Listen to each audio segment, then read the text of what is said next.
tentunya kalau saya itu mau beli saham, itu kan saya sudah pikirkan semuanya, harapannya naik, ya kan? Semua orang tuh kalau beli saham harapannya naik.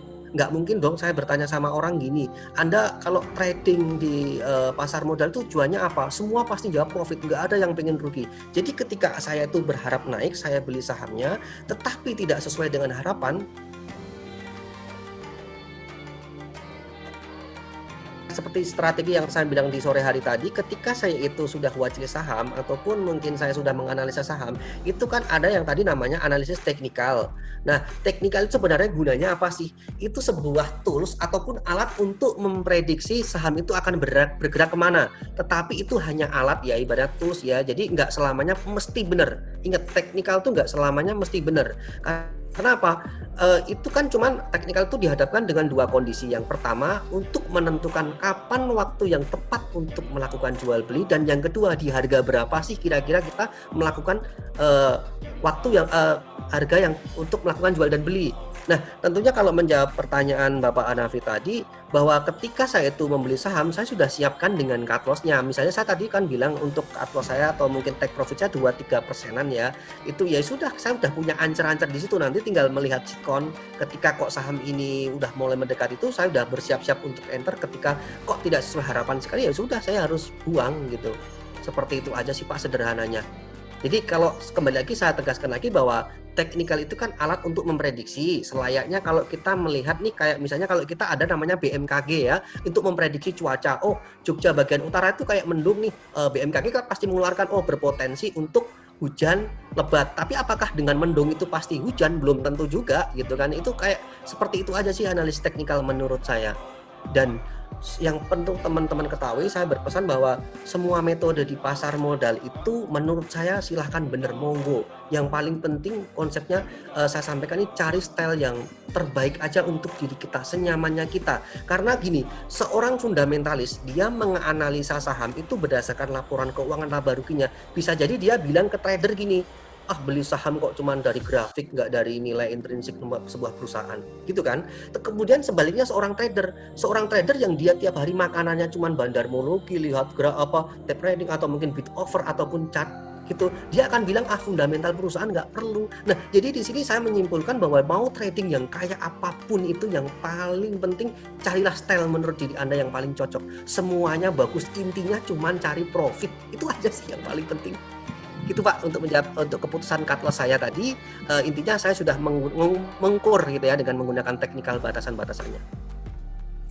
Ada 100.000 lot, itu kan lumayan, itu sekitar 5 miliar ya. Jadi setidaknya kalau saham-saham yang seperti ini naiknya masih ada iramanya. Tetapi kalau kita bercermin saham-saham yang di bawah 100 perak, mungkin misalnya kayak SRSN, HRMI, isinya cuma 5.000 lot, 6.000 lot, 7.000 lot, itu ibaratnya dimakan sekali enter habis gitu, dan memang sangat mudah sekali untuk digoyang. Jadi hati-hati dengan saham-saham yang seperti ini. Pilihannya tergantung sahamnya Mbak. Kalau saya memilih saham-saham yang dia itu kayak second liner, kayak dengan volume yang gede, dia kan biasanya misalnya kayak Rajaya atau mungkin kayak Hoki gitu kan volumenya gede. Jadi kalaupun dia turun ada step-stepnya, misalnya ke 500, 498, 496, saya masih melakukan action. Tetapi kalau ketika saya itu belinya saham-saham yang kecil, apalagi kalau sudah dibuang turun ke bawah, biasanya akan saya banting ke harga kirinya. Seperti itu. Pokoknya intinya gini Mbak, saya CL itu ketika saya sudah memprediksi saham itu akan naik, saya ambil peluang di sana. Tentunya kalau saya itu mau beli saham, itu kan saya sudah pikirkan semuanya, harapannya naik. Iya kan? Semua orang tuh kalau beli saham harapannya naik. Nggak mungkin dong saya bertanya sama orang gini, Anda kalau trading di pasar modal tuh tujuannya apa? Semua pasti jawab profit, nggak ada yang pengen rugi. Jadi ketika saya tuh berharap naik, saya beli sahamnya, tetapi tidak sesuai dengan harapan, ya sudah saya cut loss, saya harus tega gitu. Pokoknya intinya saya lebih cenderung pokoknya berani deh untuk cut loss, seperti itu. Untuk targetnya biasanya saya kalau saham-saham yang kecil biasanya 2-4%, tergantung nanti sekitar lihat itu. kurang lebih seperti itu. Tetapi kalau konsep investasi beda lagi. Jadi jangan dicampur ya konsep trading sama investasi. Tentunya kan pilihan sahamnya, karakteristiknya kan beda-beda. Kalau investasi mah mungkin kalau turun misalnya selevelnya blue chip mungkin 5%, 10% itu masih ada potensial baliknya cepat. Tetapi kenapa kok saya tuh tega banget sama cut loss ketika saham-saham gorengan atau saham-saham kecil? Karena kalau saham-saham seperti itu Mbak, pengalaman juga ya, itu bisa tidur sampai bertahun-tahun bisa. Jadi pengalaman juga teman saya juga banyak yang kecantol saham-saham yang kecil seperti itu, pengennya cari untung, justru malah sebaliknya duitnya tertahan di sana gitu. Dan biasanya juga kebanyakan nih orang tuh gini loh, ketika dia itu transaksi atau dia itu masuk pertama kali di pasar modal, pasti nasihat dan sarannya seperti ini, hati-hati loh saham gorengan. Kalau gorengan itu enak. Gorengan itu enak. Menggoreng-goreng kalau pas dapat ya enak. Tapi sekali kepleset seperti tadi yang saya sampaikan.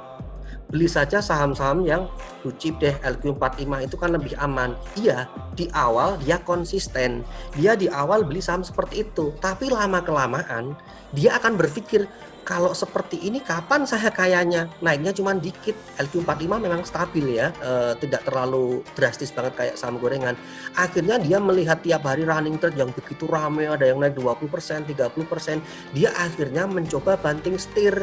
Dia mencoba-coba untuk saham-saham yang receh gorengan. Tetapi kadang kesalahannya yaitu tadi, bagi pemula, kadang misalnya nih turun didiamkan dengan harapan nanti masih naik lagi. Kemudian dia nggak disiplin cut loss. Ya seperti itulah kurang lebihnya Mbak, yang saya utarakan seperti itu. Jadi gini Bu, kalau mengacu strategi saya itu tipe orang ketika saya itu trading, saya itu nggak suka sistem antri. Jadi saya selalu HK kanan, buang kiri. Itu karakteristik saya. Dan saya nggak ada sistem-sistem pakai mungkin kayak otomatis sell atau buy atau apa. Enggak, saya lebih percaya dengan jempol saya. Jadi ketika saya itu juga, ketika misalnya saya trading, kok saya nggak punya waktu atau apa, mending saya kosongkan. Saya tidak paksa harus trading harus itu, saya masih bisa trading di hari lain.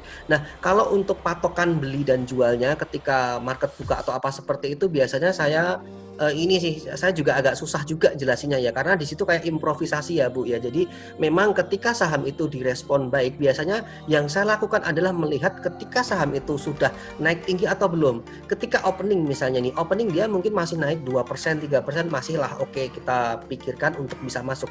Tapi kalau opening tiba-tiba udah langsung 5, 10%, 15%, awas ini udah di tinggi, jangan sampai kita malah beli on pucuk dan nanti jual di bawah gitu, cut loss gitu.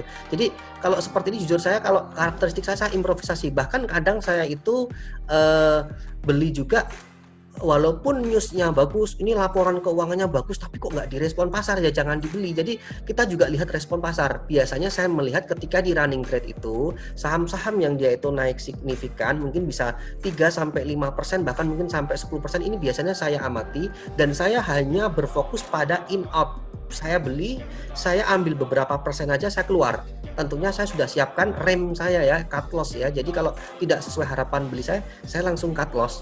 Seperti itu. Saham-saham seperti itu, kalau saya lihat dulu volumenya. Artinya kalau dana saya cukup, nah, saya ibaratnya udah menyiapin plan nih. Ibaratnya kalau saya mau dagang itu, kalau saya mau kulaan barang gitu, ibaratnya saya punya dana enggak gitu. Kalau saya cuma niatnya pengen bener-bener cuma pengen nyopet saham, ya sudah, saya cuma in out aja, memanfaatkan peluang. Tetapi ketika saya pengen ibaratnya memaksimalkan itu saham, saya pengen akumulasi saham, yang saya lakukan adalah saya juga masih memperhatikan volume. Ketika volumenya kecil, sangat mudah sekali itu untuk digoreng ya, ibaratnya gitu. Kayak misalnya kemarin nih ada kayak MTWI itu kan lotnya kan cuma kecil-kecil ya, Mas, ibaratnya mungkin cuma 5.000, 10.000, itu kan ibaratnya 10.000 lot aja mungkin 140 juta. Bayangin kalau kita punya ber-MM itu kan sangat mudah sekali untuk memancing pasar gitu ya. Nah, itu biasanya yang saya lakukan yaitu ketika saya itu beli berstep-step dengan harga saya makan di overnya, itu kan akan mempengaruhi pergerakan harga. Biasanya saya langsung ganjel di bidnya. Untuk apa? Saya terbuka aja nih, nggak apa-apa nih. Jadi saya lebih cenderung untuk melihat seolah-olah bahwa di bidnya itu akan terjadi volume yang kuat itu akan menimbulkan ekspektasi di pasar yang berbeda. Sebagai contoh aja nih Mas, saya bilang gini, kalau di pasar tradisional misalnya ada permintaan kita mau belanja mungkin bawang merah atau mungkin bawang putih pakai truk gitu ya. Coba kalau kita misalnya di pasar terus kita tata di sana truk-truk berjejer gitu antri mau beli bawang merah gitu kan, seolah-olah membuat wow ini bawang putih bawang merah ini kayaknya mau diborong ini atau gimana seperti itu kan. Konsepnya seperti itu aja sih Mas. Trading itu sebenarnya mirip banget sama konsep-konsep dagang, hanya aja ini lebih tersistem gitu. Kalau buat Putri gorengan tuh vitamin. Tuh, dengar. Habis ini Pesan sama teman-teman apalagi yang masih newbie ya, hati-hati bahwa di sektor trading ataupun saham seperti ini, mau forex, mau itu saham, mau itu kripto, mau itu apa, itu resikonya juga gede. Saham aja walaupun orang bilang bukti kepemilikan, ada pertanyaan rumah saya tanya, mungkin nggak Mas LQ45 bisa jadi receh? Saya bilang mungkin, pernah terjadi waktu itu. Saham-saham kayak batu bara waktu 2008 kena krisis, alhasil bisa jadi receh. Jadi kita harus benar-benar di saham ini ada risikonya. Nah, biasanya pertama kali orang itu trading saham masuk di dunia pasar modal, itu gini loh penyakitnya untuk pemula itu gini, yang sering saya tangkap. Keluhannya cuma dua, Pak Bekti, saya itu sudah trading tapi nyantol. Nah, saya jawab, karena kamu nggak pernah disiplin cut loss. Kemudian yang kedua, saya itu sudah profit lama sekali tapi alhasil ludes hanya dalam waktu mungkin beberapa minggu. Ini karena ini saya lebih menyoroti lebih ke pengendalian tradingnya. Maka waktu itu saya punya solusi, kalau kamu belum kuat dengan profitmu itu amankan aja. Saya cuma seperti itu. Nah, menanggapi dari pertanyaan Pak Bambang tadi itu, kalau turun biasanya didiamkan, tetapi kalau naik itu malah justru kebanyakan newbie itu bilangnya gini, baru naik 1%, 2%, nanti kayaknya masih naik. Nah, ini penyakitnya menurut saya. Jadi orang-orang awal newbie itu biasanya dia bilangnya gitu, ketika turun, misalnya saya kasih ilustrasi harga 100 perak, dia beli di 100 perak, misalnya friend gitu ya. Kemudian dia harganya mungkin naik di 101, 102, dia akan berpikir baru 2%, fee-nya mungkin PP 0,4, baru dapat dikit. Dia juga pertama kali newbie pasti belinya kebanyakan dikit ya. Kok baru persekian, belum mantep bilang gitu. Alhasil didiamkan dulu, dia baru nanti sahamnya itu turun di 98, 97. Dia akan berpikir nanti bentar lagi juga balik kok bilang gitu. Alhasil misalnya turun di 95, 96, aduh kok makin turun, mulai panik nih. Dia akan berpikir udahlah nanti kalau balik lagi di 98 akan aku cut loss deh, nggak apa-apa deh daripada nanti semakin turun. Dan kenyataannya biasanya kebanyakan langsung pada turun. Ini karena apa? Nggak pernah disiplin cut loss. Nah, kalau masalah tadi pertanyaannya Pak Bekti, kok saya beli kayaknya kayak nggak bener terus, kok kayak kayak beli itu loss terus. Teman-teman, gini, di saham itu Anda juga harus compare dengan beberapa faktor ya. Misalnya contoh kalau tadi Mas nyebutnya Friend itu kemarin kan dia mau namanya right issue, besok dia juga menerbitkan waran. Teman-teman harus kuasai juga, makanya saya bilang di depan, belajarlah buku, belilah buku-buku tentang saham, karena di situ ada hitung-hitungannya right issue. Friend itu mau melakukan aksi korporasi, dia mau right issue di harga 120, udah ada pembeli siaganya, kemudian dia juga mau menerbitkan waran. Itu ada rumusnya untuk menghitung harga teoritis. Jadi teman-teman nggak bisa juga semuanya bermain volume dan teknikal. Teman-teman harus mencermati yang namanya corporate action. Itu penting sekali. Terlebih yang namanya right issue, mungkin perusahaan itu mau buyback atau mungkin dia mau menerbitkan saham bonus, kemudian mau stock split. Ini kan corporate yang dilakukan perusahaan untuk mungkin bisa jadi kayak right issue itu menambah jumlah lembar saham perusahaan. Jadi compare lah dengan seperti itu, jangan asal cuman trading by technical ataupun fundamental. Seperti itu sih Pak yang saya tekankan. Ini jujur aja ya, waktu itu ikut competition, jadi saya sudah siap dengan apa yang terjadi dengan 220 juta saya waktu itu, pertama kali seperti itu. Dan saya sudah mempunyai cukup, mungkin sampai bahkan kalau umur saya 30, saya sampai umur 60 tuh mungkin kalau ibaratnya kalau uang pensiun, ibaratnya saya nggak trading, saya tidur udah cukup. Jadi bagi saya sudah nggak masalah gitu. Jadi kalaupun 220 juta ini habis, sebenarnya nggak masalah gitu. Jadi ibaratnya sudah menyiapin backup di belakang. Kalau saya ibaratnya mau perang, trading gitu ya, saya tuh udah nyimpen nuklir di belakang. Ibaratnya sekarang cuma saya main pakai pistol gitu ya. Jadi saya santai dalam pikiran saya. Kalau tadi saya di depan ibaratkan, ketika saya itu mau jajan di mall, itu kalau duit saya 100.000 jajan di mall kita akan mikir, tapi kalau di dompet kita 2 juta, kita mau jajan 200-300 ribu, kita santai gitu ya. Itu pertama itu Mbak. Nah kemudian waktu itu saya kembangkan karena waktu itu masih ada momentum.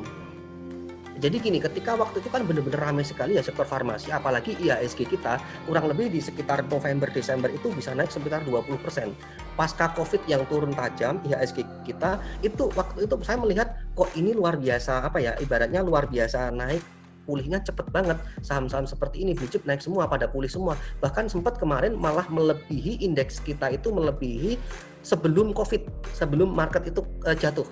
Nah ini saya berpikirnya waktu itu memang kalau anjuran saya waktu itu saya biasanya disiplin withdrawal ya Mbak. Tetapi karena waktu itu saya sudah cukup withdrawal dan ini cuma uang 200 juta, dalam pikiran saya udah santai, saya kembangkan aja. Apalagi ini ada momentum gitu kan ya. Jadi saya maksimalkan, saya gulung di situ terus. Baru di bulan Januari saya withdrawal gitu. Seperti itu sih Mbak.